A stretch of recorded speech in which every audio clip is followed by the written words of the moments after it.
Okay. तो आज के इस वीडियो में हम लोग करने वाले हैं math class 7 R S Agarwal book से एक्सरसाइज 20A का क्वेश्चन नंबर 16 को। पिछले वीडियो तक हम लोगों ने क्वेश्चन नंबर 15 तक बात कर लिया था, जिससे हम लोगों ने पार्ट वाइज वीडियोस बनाकर उन सभी वीडियोस का लिंक डिस्क्रिप्शन में दे रखा है, तो तुम जाकर वहाँ उसे भी देख सकते हो। और बाकी सारे आगे आने वाली वीडियोस को तुम प्लेलिस्ट के थ्रू देख सकते हो, जिनका लिंक भी तुम्हें डिस्क्रिप्शन में मिल जाएगा और चैनल पे जाके तुम देख सकते हो। अब अपने क्वेश्चन के ऊपर आते हैं। क्वेश्चन हमारा क्या कह रहा है कि a godown is 50 metre long, 40 metre broad and 10 metre high.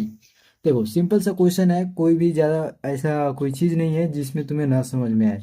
मान लेते हैं ये हमारा एक गोडाउन है, ठीक है। इस गोडाउन में क्या कह रहा है कि हमारा जो इसका लंबाई है ये है हमारा 50 मीटर लॉन्ग। ये हमारा 50 मीटर लॉन्ग हो गया, मान लेते हैं। और इसका ब्रॉड जो है चौड़ाई, ये वाला एरिया यहाँ से यहाँ तक ये दिया हुआ है 40 मीटर का, ठीक है, 40 मीटर मान लेते हैं।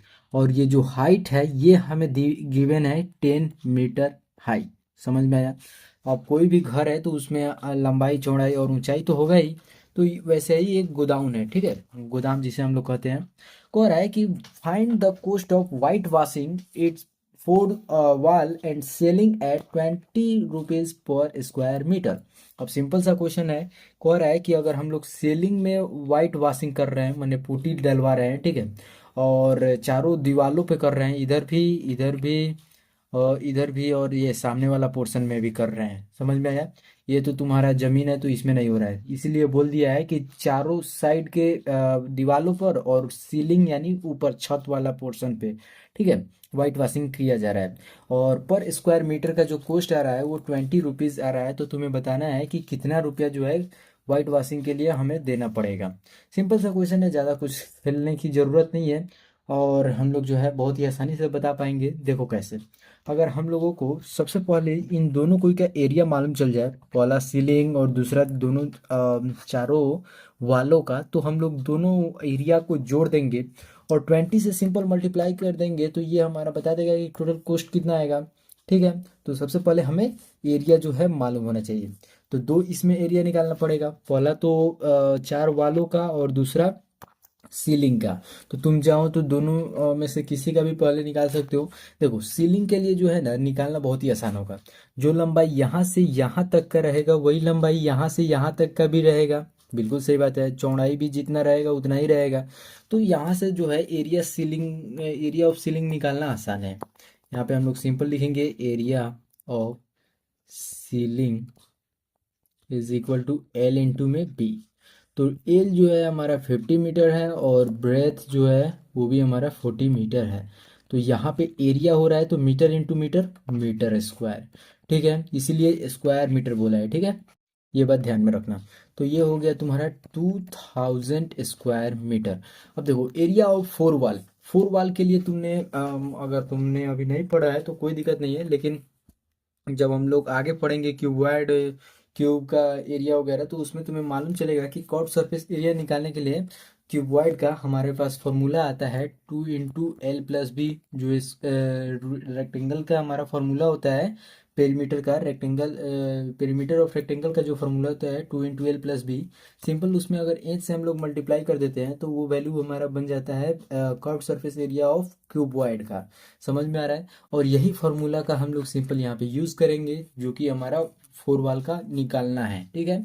तो सबसे पहले तो इसे हम लोग यहाँ पे साइड करते हैं और यहाँ पे अब हम लोग लिखेंगे क्या, एरिया ऑफ फोर वाल। अब यहाँ पे इन सभी को लिखने के बाद हम लोगों को मालूम क्या क्या है। तो हमें तीनों चीज़ मालूम है, लेंथ ब्रेथ और हाइट दोनों तीनों मालूम है। तो लेंथ हमारा 50 हो गया, ब्रेथ हमारा 40 हो गया और हाइट हमारा 10 है। तो 10 मल्टीप्लाई कर दिया। यहाँ पे 2 इंटू में ये वैल्यू जो है 50 प्लस में 40 जो है हम लोग अगर करेंगे तो ये हो जाएगा 90, और इंटू में 10 है ले ही है। तो इसे भी हम लोगों ने कर दिया, ठीक है। अब सिंपल इसे मल्टीप्लाई कर देंगे, जो कि हमारा बनता है 9 2 18 और 2 जीरो आ जाएगा। ये भी हमारा मीटर स्क्वायर हो गया। तो जैसे मैंने तुम्हें बताया था कि दोनों एरिया अगर मालूम चल जाए तो दोनों को ऐड करके टोटल एरिया हम लोग निकाल सकते हैं। और टोटल एरिया अगर हम लोग निकाल लेंगे तो टोटल कॉस्ट भी हमारा जो है रेट से मल्टीप्लाई करने के बाद निकल जाएगा। तो यहाँ पे हम लोग क्या लिखेंगे, total area to be white washed. ठीक है, तो यहाँ पे लिखो एक language, total area to be white washed, to be white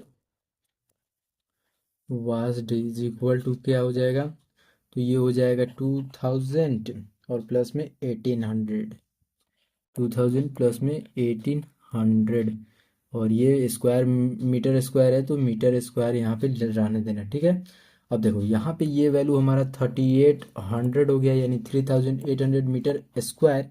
अब देखो सिंपल क्या करना है, हमें रेट ऑफ वाइट वॉशिंग दिया हुआ है। ठीक है, तो यहाँ पे हम लोग लिखेंगे क्या, rate of white washing, white washing. अब इसे हम लोगों ने लिख दिया। अब क्या दिया हुआ है वाइट वॉशिंग का रेट, तो वो है हमारा ₹20 स्क्वायर पर मीटर, तो मीटर स्क्वायर पर मीटर। ठीक है, अब इसी को हम लोग क्या करेंगे, total cost of white washing लिख देंगे और उसका आंसर यहाँ पे हमें मालूम चल जाएगा। Total cost of white washing, white washing, washing.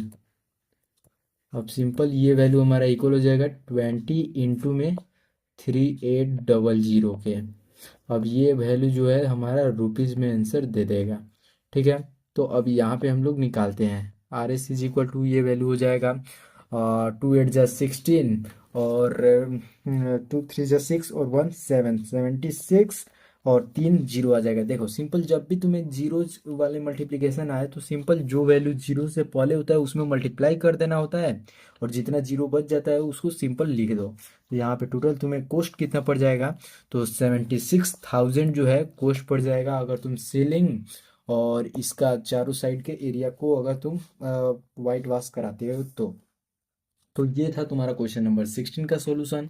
अगली वीडियो में हम लोग 17 नंबर क्वेश्चन के ऊपर बात करेंगे, जिसका लिंक तुम्हें डिस्क्रिप्शन में देखने को मिल जाएगा।